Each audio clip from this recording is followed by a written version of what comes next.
Guys, we're talking about the cardiac electrophysiology. The lecture now is about the nodal action potentials and the effect of autonomic nervous system on it, which means the effect of parasympathetic and sympathetic system. So very, very important lecture, and especially also important when you are going to go to the USMLE, because they're going to give you a acetylcholine or norepinephrine or epinephrine and say what would happen to the heart. So let's look at it. First of all, how the innervation is done on the heart for sympathetic and parasympathetic. Secondly, what is the tonal balance of the sympathetic and parasympathetic. And the third thing that we'll do is what is the effect of these. Generally, what you should remember before we go through the discussion of this, parasympathetic would reduce the heart rate and the force of contraction. Sympathetic would increase the heart rate and force of contraction. That is the primary difference. So now we're going to see how does that happen. So let's first look at the innervation. Vagus nerve, right and left vagus, right on the right side towards the SA node, left towards the AV node. That's how I remember. SA node is on the right and up, vagus right. AV node is left and down, vagus left vagus. So vagus or vagi, they supply the nodes. They also supply the atrial muscle, and they also supply the AV bundle or the pathway. That is the parasympathetic supply. Vagi do not supply the ventricles, or they supply the ventricles in a very sparse way, meaning very few fibers go to the ventricles. So for our discussion, we can comfortably say vagi are limited to the two nodes and the atria. Now the sympathetic, on the other hand, if I make that in red, sympathetic supplies the nodes, the pathways, and the muscles in atria and in ventricle. So you can say that the sympathetic activity is global for the heart, while parasympathetic activity is limited to the nodes and to the atria. Keep that in mind.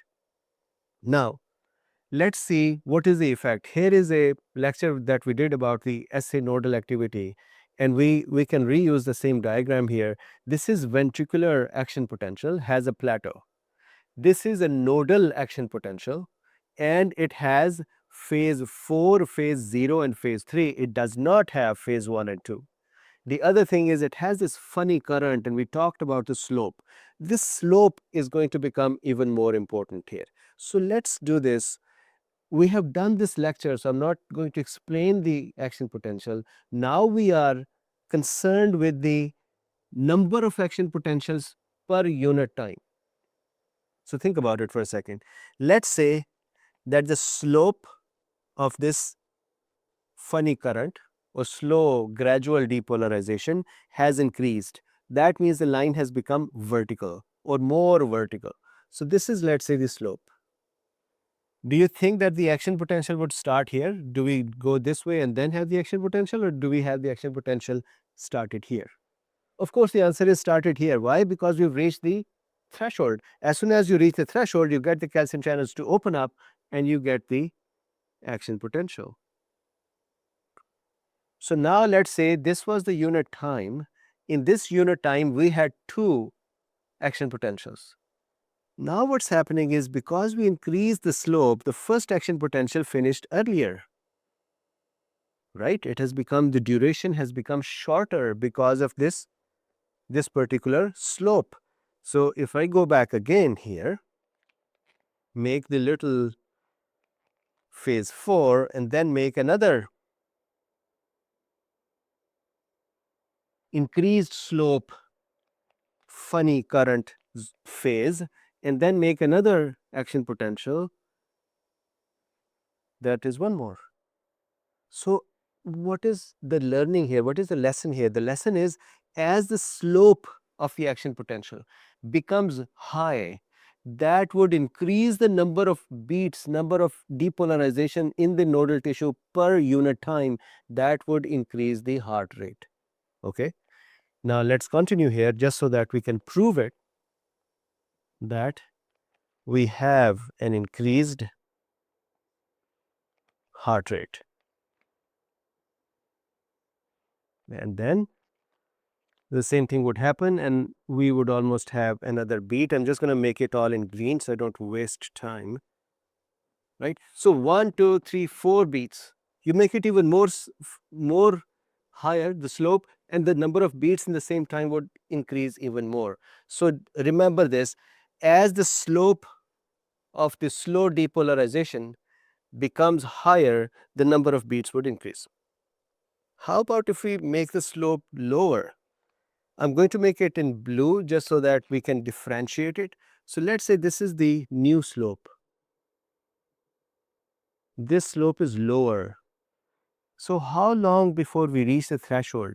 Somewhere over here, this slope was going to bring us to threshold, right? And then I'm going to make the action potential in red just so that we can differentiate from the green ones. Here is the action potential. And we reach back to the resting. We again fall in a slope that is like this, and somewhere later on, we get another depolarization. So now in this whole unit time, because of this lower slope, we had to spend a long time, we had to wait a long time for the depolarization, automatic depolarization to hit the threshold. So learning then, lower slope means reduced heart rate because action potentials will come later in time. Higher slope, vertical slope, increased heart rate. So that is one effect that we should keep in mind. Second effect to keep in mind is you increase the conductance. So here are the channels. The channels bring sodium in, they bring calcium in, they bring potassium out.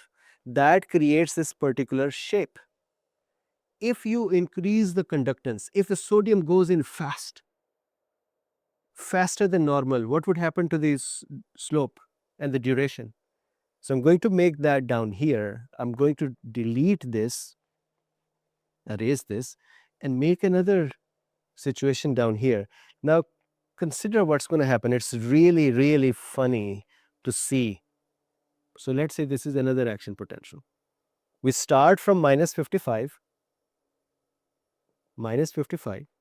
millivolts. And now instead of increasing or decreasing the slope. So this is really interesting. Here we've gotten minus 55 millivolts. Here is the resting potential, and then the slope of the slow depolarization is going to be the same as is the normal slope. However, conduction is faster. So when the conduction is faster, we'll reach the threshold faster. So that means we will end up changing the slope again. So what will happen is from minus 55 to minus 40, we'll reach faster as well. Slope would increase a little bit. And of course, now you know the rest is the same, that you got the action potential. So increasing the conductance will increase, or reducing the conductance will reduce the slope. Now conductance to what? To sodium. Another thing, how about conductance of calcium? Same effect. You make the calcium channels slow, that would bring in the calcium slowly, and that would increase the duration of action potential. So if you have calcium channels that are slow, then what would happen is it would become bigger, it would become slower. How about potassium channels? If you affect the potassium channel, then we'll repolarize slower. How about if you block the sodium channel, as we saw here, then we would increase the duration and the slope, reduce the slope and increase the duration. So important thing to understand is there can be conduction velocity change, or there could be conduction rate change. Conduction change would cause rate or velocity change. It depends what tissue you are at. If you are at SA node, then increasing the conductance to the ions will increase the heart rate, and vice versa. If you are at the AV node, Remember, we discussed it earlier. AV node is not responsible for the heart rate because it is getting bulldozed by the SA node's higher frequency. So if you have AV node and you affect the sodium and calcium channels there, then the conduction velocity would reduce. So either the velocity is reduced if it is AV node and path, or the heart rate is reduced if it is SA node. The effect is the same. And what is that? Either the channels are conducting more or they are conducting less. So now let's see what does parasympathetic system does. What does the vagus nerve does? This one, this blue one, is the effect of vagus nerve. What will it do? It actually would affect everything. It would reduce the slope of the depolarization. That would increase the duration before the action potential occurs. It would also slow down the calcium channels, and so the depolarization would also become wider. The end result is, in the unit time, number of beats will become reduced. So that is a parasympathetic effect. This will be called negative chronotropic effect. Chrono, chrono. Chrono means time. Let me make a little watch here. So chrono means time. Chronotropic effect. Negative means the time would be taken more and the heart rate and conduction velocity will become low. Positive chronotropic, again chrono is time, tropic is tropic, triggering. Positive chronotropic will mean time will reduce and the heart rate would increase if we are talking about SA node, and conduction velocity would increase if we are talking about AV node. Then there is one more, and that is the dromotropic. So dromotropic is the conduction velocity. So negative dromotropic means slower velocity and positive dromotropic means faster velocity. So parasympathetic effect, negative chronotropic, reduce the heart rate by affecting the SA node. Negative dromotropic, reduce the velocity, conduction velocity by affecting the AV node. Sympathetic effect, positive chronotropic by affecting the SA node and increasing the heart rate by increasing the conductance of the channels. Positive dromotropic by affecting the AV node by increasing the conductance of the channels and causing more number of impulses to pass through it in the unit time. That is the effect. Now, very quickly, one last thing here. How do these things do it? Very simple. Let's say this is a tissue cell, cardiac tissue cell, and these are two channels here. Let's make one of them as a sodium channel and the other one as a calcium channel. And let us say here is a receptor for either acetylcholine, which is the parasympathetic neurotransmitter, or norepinephrine, which is a sympathetic neurotransmitter. What happens is, let's say this is acetylcholine.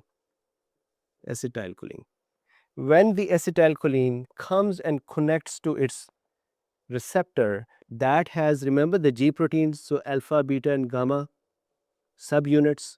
Alpha subunit goes and affects the receptor and either opens it up, or this is acetylcholine, so this would cause the alpha unit to go and reduce the sodium's opening. So conductance would reduce. Same thing here for the calcium, alpha subunit.